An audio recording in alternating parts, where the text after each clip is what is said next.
Coucou les filles, donc aujourd'hui je vous retrouve pour vous parler un petit peu en détail de l'accouchement que j'ai eu, donc c'était le 31 mars 2012, de mon fils Aaron.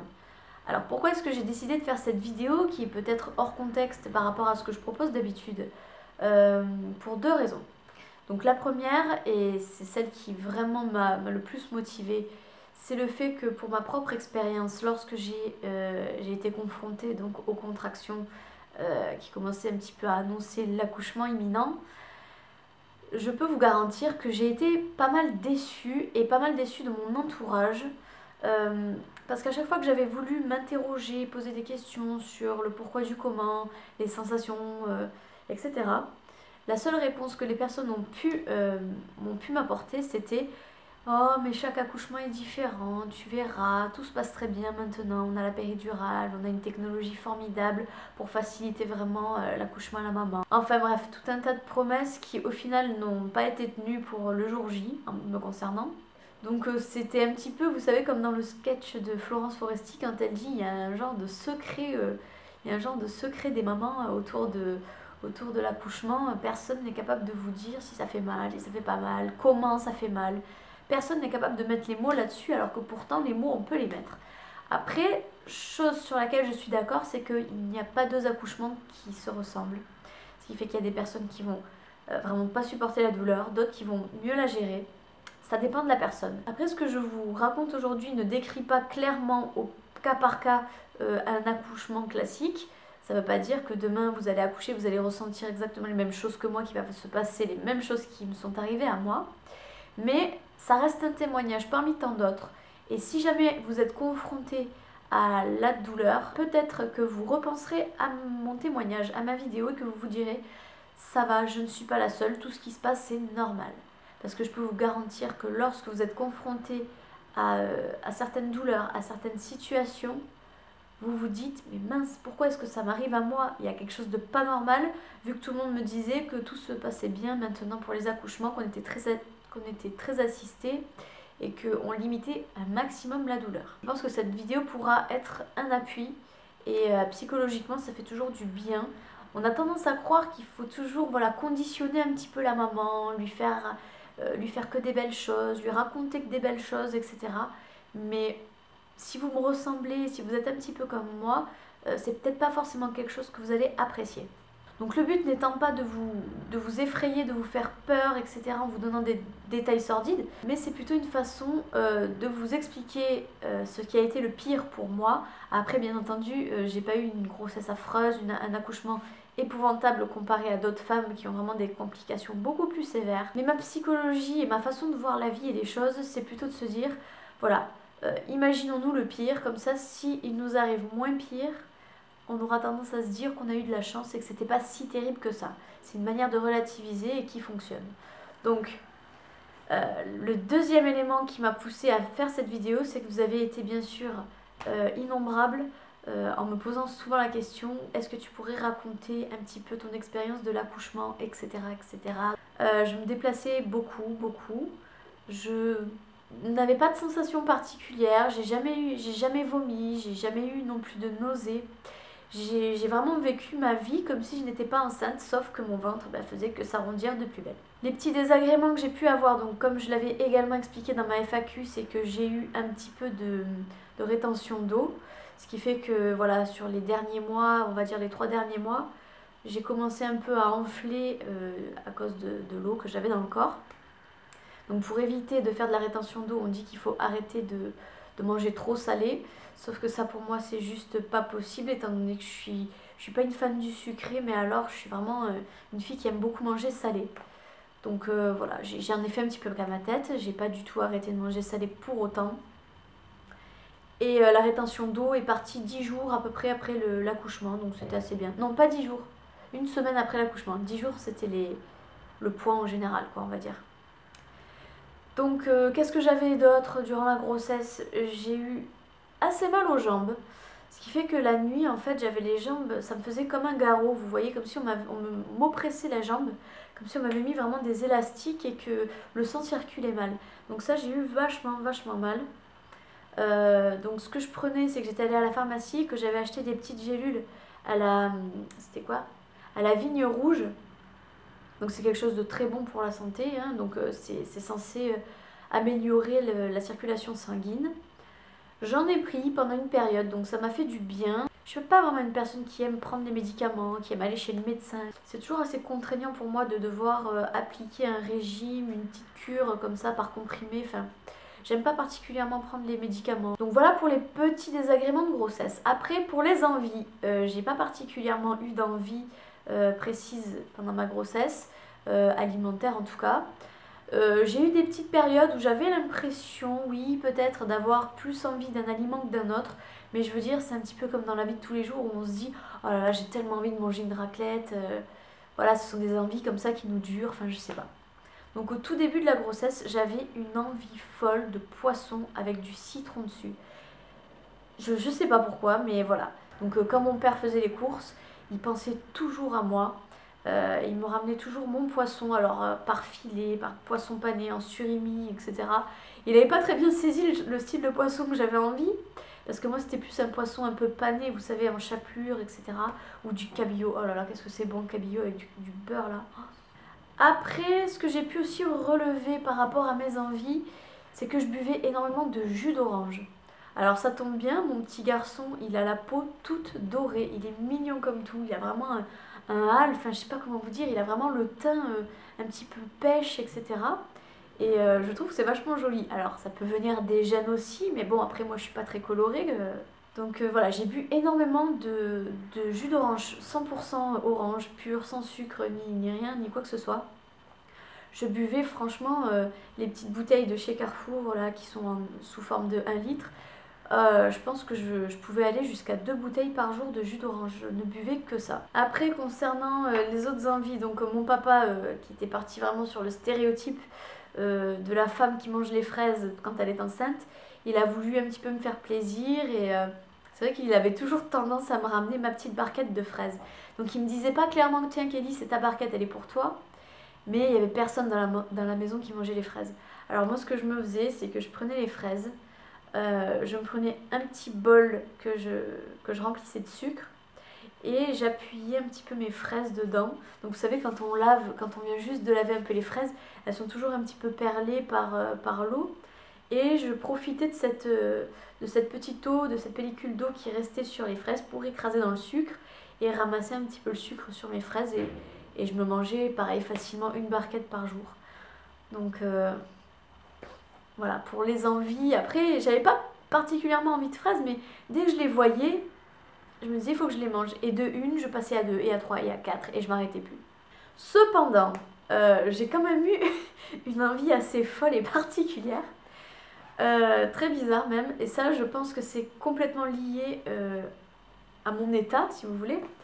C'est que j'ai eu des envies d'odeur. Voilà, j'avais besoin de sentir des choses, j'avais besoin de respirer certains produits. Alors, je suis une grande folle des odeurs de garage. Vous savez, les odeurs un petit peu condensées, ces odeurs un petit peu renfermées. Quand je rentre dans un garage ou dans une cage d'escalier qui est en sous-sol, vous voyez un petit peu ce que je veux dire, il y a toujours cette odeur un petit peu, et ah purée, j'adore ça, mais vraiment je me doperai à cette odeur. Je sais pas pourquoi j'aime ça, mais j'adore. Et du coup, je voulais absolument sentir ces odeurs-là, et toutes les odeurs qui pouvaient se rapprocher en fait d'une odeur un petit peu de condensation, de concentré, j'avais besoin de la sentir.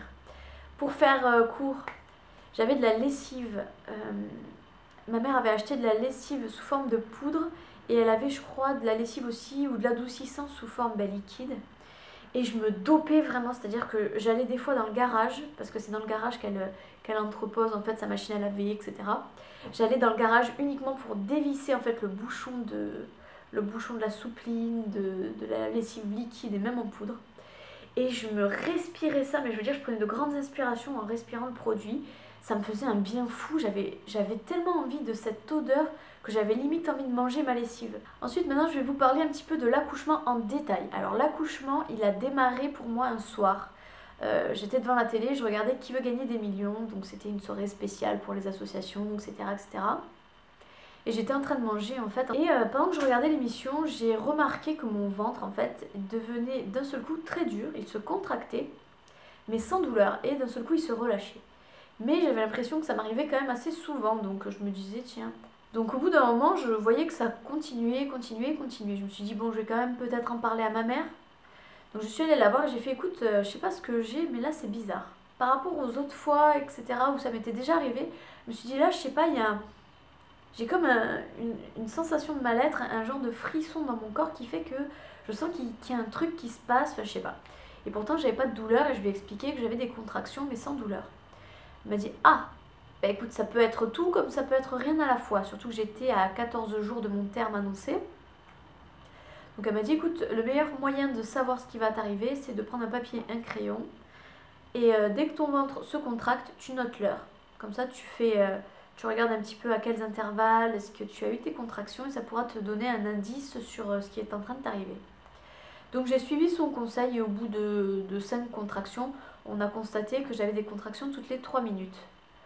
Alors là, ma mère, quand elle a vu ça, elle s'est dit « Oh purée, vite, je pense qu'il faut qu'on aille à l'hôpital ». Et moi, ça me faisait un peu culpabiliser de devoir aller déjà à l'hôpital, sachant que je souffrais pas. Donc on a pris les bagages de grossesse, donc mon père m'a dit bonne chance et tout. Et avec ma mère, on a pris la route et on est parti vers l'hôpital. Donc il était 23h30 je pense, donc le temps qu'on arrive, qu'on soit pris en charge, qu'on attende. On m'avait mis, vous savez, cette grosse ceinture autour du ventre pour un petit peu voir où est-ce que j'en étais niveau contraction. On en a déduit que c'était pas encore le moment, donc j'étais même pas dilatée à 1 cm au niveau du col de l'utérus, donc quand vous n'êtes pas dilaté à 1 cm, c'est qu'il se passe pas grand chose quoi. Donc elle a dit, bon écoutez, ça peut très bien survenir cette nuit, comme ça peut très bien aussi survenir demain. En tout cas, effectivement, il y a quelque chose qui se prépare. Bon. Donc je rentre chez ma grand-mère, étant donné que mes parents ils habitent à 15 minutes de Montpellier, 15-20 minutes. On s'est dit ça sert à rien de faire autant de route pour rentrer, donc on n'a qu'à aller chez mémé. Et ma grand-mère elle était à 5 minutes de l'hôpital, elle, donc c'était largement plus pratique. On est arrivé chez elle, donc sur les coups peut-être de 1h30 ou 2h du matin, enfin je sais plus, entre 1h et 2h en tout cas. Donc on est resté là à parler un petit peu. Et en fait pendant la période où j'attendais dans l'hôpital, j'avais voilà un espèce de va-et-vient de douleur, mais c'était pas encore une fois vraiment une douleur. Vous savez, c'est comme quand on est, comme quand on a trop mangé. Voilà, on peut être un peu barbouillé, enfin un petit peu encombré. Et j'avais plus l'impression voilà, que j'avais des va-et-vient de ça, comme voilà, comme un léger malaise, mais ni plus ni moins. Donc ma grand-mère m'a dit bon ben Kelly, essaie peut-être de dormir un petit peu, non, je sais pas. Et moi je lui ai dit non, écoute, je pense pas que j'arriverai à dormir, j'ai les douleurs et elles m'angoissent.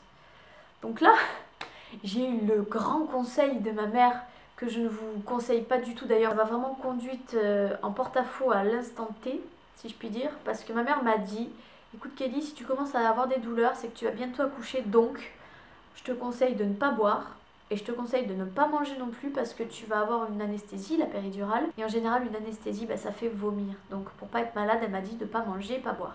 Donc sur les coups de 3h du matin, je me décide enfin à aller me coucher dans le lit avec ma mémé. Donc on se couche ensemble et j'ai dû m'assoupir peut-être rapidement pendant 2 petites heures. Et à 5h du matin, je me réveille.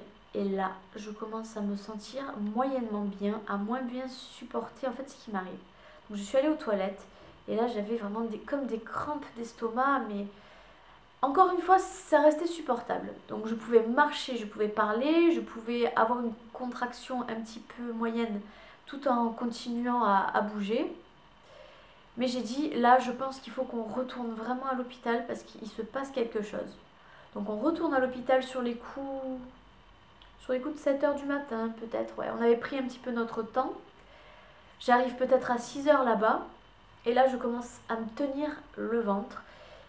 Et il fallait que je commence à adapter un petit peu ma respiration. J'avais mal, même le fait de me faire examiner au niveau du col de l'utérus, je supportais pas du tout la pénétration de la main de la sage-femme entre les jambes. Ça me faisait vraiment trop mal. Donc j'étais tout juste à 1 cm depuis la veille, donc pour vous dire que je me dilatais vraiment trop lentement. Alors la sage-femme m'a dit, enfin la sage-femme, plutôt les infirmières ou les personnes qui venaient me voir en tout cas, m'ont dit écoutez mademoiselle, le seul moyen de vous dilater, c'est de marcher. Allez marcher, montez les escaliers, faites quelque chose, mais en tout cas bougez. Donc elles m'ont suggéré de partir pendant combien de temps? Elles m'ont dit de marcher pendant 1 heure, oui. de faire pendant 1 heure le tour de l'hôpital à plusieurs reprises, de marcher. Et donc on a marché, quoi qu'il en soit, on a marché autour de l'hôpital. Et au niveau vraiment du parking pour les employés, là je commençais vraiment à me sentir très mal, c'est-à-dire que j'avais des bouffées de chaleur, des espèces de contractures, j'avais vraiment tous mes muscles qui se contractaient jusque dans la nuque, derrière la nuque, les épaules, tellement que ça me crispait. Et les contractions, telles que je les ai ressenties, d'ailleurs je m'étouffe, franchement j'en perds mon souffle rien que de vous raconter un petit peu l'épreuve. Comment comparer ça? Lorsqu'on a une gastro ou des troubles intestinaux, ça nous est déjà tous arrivé d'avoir d'un seul coup une contraction mais terrible des intestins et vraiment vous voyez ce que je veux dire, de vraiment s'arrêter une seconde pour se presser le ventre tellement qu'on a mal et on se dit oh purée mais la douleur est trop aiguë, elle est trop pointue. Ça nous pique dans les intestins, ça monte et ça remonte. Et pour aller un petit peu plus dans les détails, ça fait un petit peu lorsqu'on a un rapport sexuel avec un garçon, lorsqu'il a tendance à peut-être aller un peu loin, vous voyez ce que je veux dire, ça nous pique, c'est vraiment trop pointu, voilà, dans le bas-ventre. Et bien les filles, ça ressemble ni plus ni moins à ça, sauf que vous avez l'impression que ce pic aigu que vous avez dans votre bas-ventre, il monte, il essaie de dépasser les limites en fait, comme si on voulait vous percer quelque chose que vous avez dans le ventre. Donc là, moi quand ça m'arrivait, il fallait absolument que j'arrête de marcher et je remontais sur la pointe de mes pieds, j'étais vraiment tirée dans tous les sens. Donc j'ai tellement souffert alors que je n'étais dilatée qu'à 1 cm, que j'avais vraiment pas de vrai travail quoi, qui était en cours. Je suis allée dans les buissons pour aller vomir. Alors ma mère a une réaction super quoi, entre guillemets. Elle a pris le téléphone, elle disait à tout le monde « Ça y est, Kelly elle est là, Kelly elle est en train d'accoucher, elle a vomi là, elle vomit. Elle a tellement mal qu'elle vomit. » Donc voilà. Donc elle était fière quelque part, voilà, de se dire que sa fille allait accoucher. Je lui ai dit clairement, il faut absolument qu'on y aille, là tout de suite et maintenant. Il faut absolument qu'on retourne aux urgences, j'en peux plus quoi, je suis en train de mourir. Et à chaque fois je me disais, et ça c'est un truc qui est aussi très mal, c'est qu'on a tendance à anticiper en fait la prochaine contraction, ce qui fait qu'on est mal tout le temps. Voilà. Quand on a la contraction, on est mal, quand on n'a pas la contraction, on a peur, et après c'est rebelote. Donc on est un petit peu en transit entre la peur et la douleur. Et ça, c'est vraiment pas bien. Et à chaque fois, je disais à ma mère, rentrons le plus vite possible, je te jure, il me faut la péridurale. Alors que pourtant, je faisais partie de ces personnes qui disaient, je ne demanderai pas la péridurale de suite. Je vais essayer de voir jusqu'où je peux tenir. Et si je peux tenir, eh ben, ma foi, ça se passera sans péridurale, comme les grands-mères, les arrière-grands-mères, etc. Alors j'essayais de marcher vite.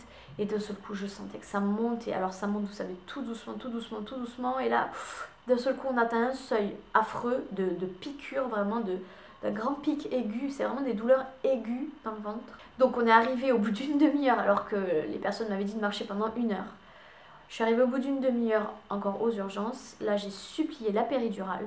Donc le temps que ça arrive, etc., on m'a fait la péridurale. Et soulagement instantané. Alors, pour la sensation de la péridurale, comment pourrais-je vous expliquer ça? Donc ça, je l'ai comparé souvent à quelque chose à chaque fois qu'on me posait la question. Au niveau de la sensation, quand l'aiguille rentre dans le ventre, quand l'aiguille rentre dans la colonne, moi je l'ai souvent comparé à une éponge pour faire la vaisselle qu'on aurait laissé sécher et une aiguille à tricoter en fait qu'on rentrerait dedans. Vous voyez un peu, ça grince, voilà, ben ça fait un petit peu ça dans le dos, voilà, ça grince au niveau de l'enfoncement, mais c'est pas plus douloureux que ça. Le tout est juste de ne pas bouger. En fait, ce qui est le plus gênant, c'est le dégoût que ça peut vous faire. Vous voyez, ça fait un peu une sensation comme les ongles qui crissent sur un tableau ou voilà, un truc comme ça m'électrise. Enfin, moi, un truc qui m'électrise vraiment, c'est rien d'en parler, ça me fout les frissons. C'est, vous savez, le polystyrène qui frotte. Oh purée, je peux pas. Donc après, au niveau de la journée, j'ai été relativement détendue, étant donné que j'avais vraiment plus de douleur. Je faisais même un petit peu la frimeuse et tout, en disant « Oh, bah c'était tout, etc. » Puis bon, moi je me disais « Bon, bah maintenant je vais accoucher rapidement et dans le même état d'esprit et dans le même corps, sans souffrance, etc. » Le souci, c'est que j'ai été très longue à me dilater, beaucoup trop longue. C'est-à-dire qu'on m'avait injecté un produit dans les veines pour que je puisse, comment vous dire, pour que je puisse me dilater plus rapidement et pour accélérer les contractions et également pour que ma poche des os se perce car elle n'était pas encore percée. Et en 3 heures, je ne dilatais que de 1 cm. Donc c'était très très très très long.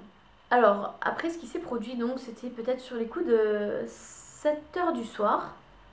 J'avais un ami qui était venu donc pour relayer un petit peu ma mère qui commençait à être fatiguée quoi. Un ami qui était dans la chambre et je dormais et en me réveillant, je sais pas ce qui me prenait mais j'avais l'impression de ressentir un petit peu une légère vague de contraction comme au tout début quand ça commençait à m'arriver.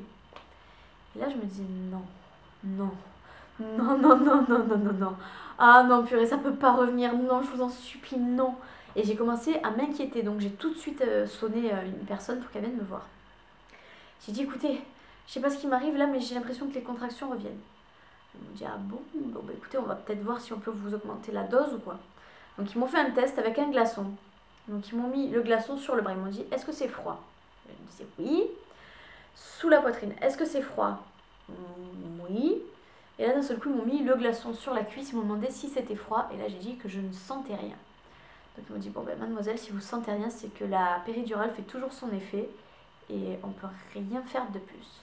Oh, quand ils m'ont dit ça, j'ai eu envie de pleurer, je vous le dis sincèrement j'ai eu envie de pleurer. Alors pour gérer ma douleur, ben, je me suis allongée sur le côté dans une position très précise qu'on m'avait expliqué en fait pendant que je devais attendre quoi. C'était une position qui soulage, c'est faire passer une jambe par-dessus une autre, vous savez quand on est allongé sur le côté, enfin bon. Et je m'étais endormie. Et alors, est-ce que je m'étais endormie ou est-ce que je m'étais hypnotisée? Enfin, franchement, je ne saurais pas vous dire parce que j'avais pas l'impression de dormir. Mais je faisais un travail de respiration, vraiment. Et mon esprit n'était plus là. Pourtant, je ne dormais pas, j'étais réveillée, mais mon esprit n'était plus là et j'avais plus la notion du temps. Ce qui fait qu'en respirant, vous savez, quand on a vraiment très mal et qu'on veut vraiment neutraliser une douleur, le corps, il est tellement bien fait que je me suis créé un genre d'anesthésiant avec mon corps. Enfin, je ne saurais pas comment vous dire. Donc je respirais très profondément, ça ressemblait un peu à ça.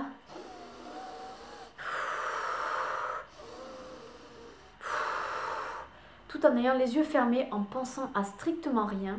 Je vous assure que je me suis mis dans un état de transe. Je ne sais pas comment j'ai fait. Et d'un seul coup, il y a des personnes qui sont arrivées et elles m'ont secoué un petit peu, ça c'est le seul souvenir que j'ai. Elles m'ont secoué un peu le bras, elles m'ont dit « Ça y est mademoiselle, on peut y aller, vous êtes dilatée à 10, vous êtes au maximum, vous allez pousser maintenant. » Alors là, moi j'en revenais pas, j'essayais de me neutraliser un petit peu les douleurs et le fait qu'elle m'ait parlé, ça m'a un petit peu fait redescendre sur terre. Donc bon, ils m'ont amené en salle de libération, quoi, en salle de travail. Et là, on m'a demandé de prendre un masque avec du gaz hilarant. Et le gaz hilarant me faisait rien. Franchement, ma technique à moi toute seule d'essayer de me relaxer par la respiration et par la concentration, c'est venu d'instinct. Personne ne m'a jamais appris à faire ça. C'est venu vraiment instinctivement et c'était efficace. Alors je souffrais, hein, je ne vous dis pas que je souffrais pas, mais c'était une façon de gérer. Parce que quand on n'a pas le choix de souffrir, il faut bien trouver une alternative. Et là, on me donnait le gaz hilarant. Donc là, pareil, j'ai essayé de recommencer mon rite respiratoire avec un petit peu le gaz hilarant. Et j'ai le souvenir de ma mère voilà, qui m'avait un peu caressé les cheveux et tout, qui me disait c'est très bien, tu gères super bien Kelly. Donc le gaz hilarant il n'est pas franchement efficace parce que je trouve que ça vous donne un petit peu, vous savez, ça vous donne un peu le tournis et ça vous donne une instabilité de plus, un petit peu comme si vous avez un malaise. Et comme vous êtes déjà mal à la base, je trouve que c'est pas une excellente idée que d'avoir le gaz hilarant parce que ça vous donne un tournis supplémentaire, quoi. Ça vous n'avez plus aucun repère, vous êtes vraiment complètement désorienté. Et donc ensuite, une fois que j'étais sur la table, là j'ai commencé à essayer de pousser comme on m'avait appris. Le problème c'est que je n'y arrivais pas. Je poussais très mal, ça me faisait vraiment super mal. Et là j'avais vraiment mes pleines contractions, exactement comme quand je me pliais en quatre au tout début, quand on m'avait demandé de faire le tour en fait de l'hôpital. Et je n'y arrivais pas. Donc au bout d'un moment, j'avais affaire en plus à une sage-femme complètement désagréable, qui me criait beaucoup dessus, qui n'avait aucune compassion, qui n'essayait pas de me rassurer en me disant « Allez, on a confiance en vous, allez-y ». Non, non, non, au lieu d'être stimulante, elle était plutôt décourageante. J'avais plus l'impression que je l'agaçais dans ma façon de faire, dans ma façon de souffrir, et elle n'avait aucune dévotion envers moi. Donc du coup, voilà, elle me tirait énormément, j'avais déjà le...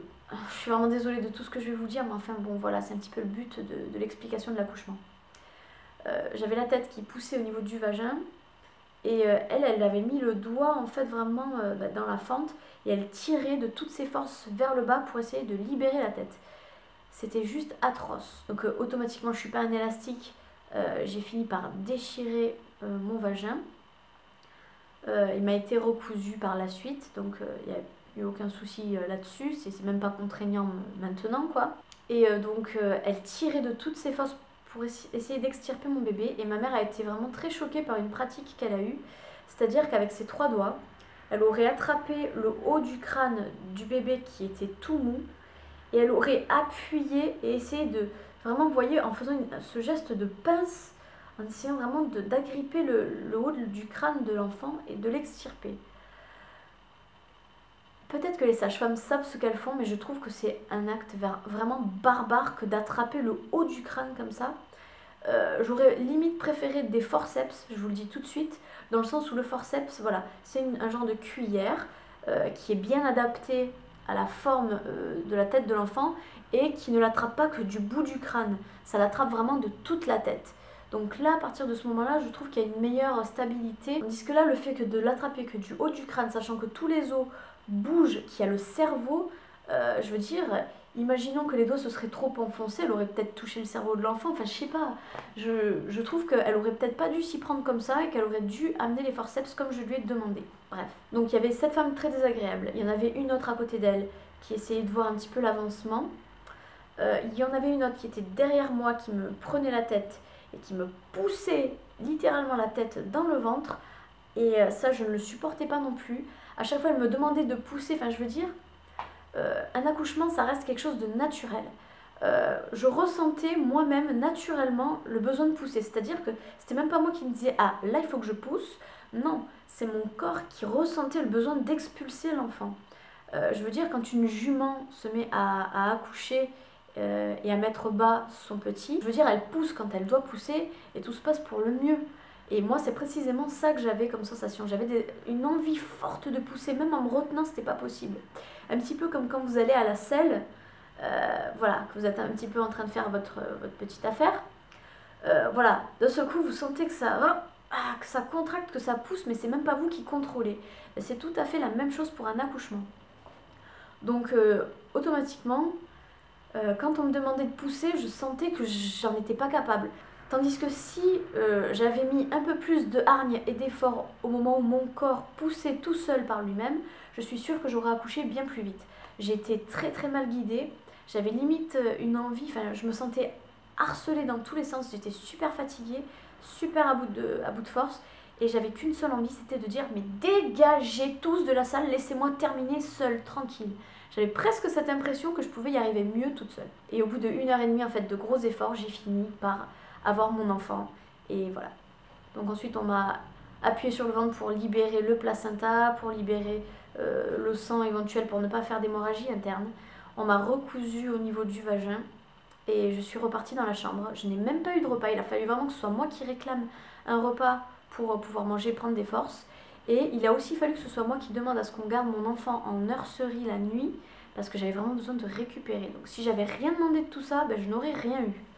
Donc expérience assez particulière au final, parce que pas géniale. Donc voilà, je pense que je vais m'arrêter là pour mon accouchement, ma grossesse et compagnie. J'espère que je ne vous aurai pas trop inquiété de tout ce que je vous ai dit. En tout cas, ça reste un cas comme un autre. Prenez-le en considération, comme vous ne devez pas non plus trop le prendre au pied de la lettre. Et puis si jamais donc vous êtes future maman, ben, je vous souhaite toutes mes félicitations. Voilà, à bientôt.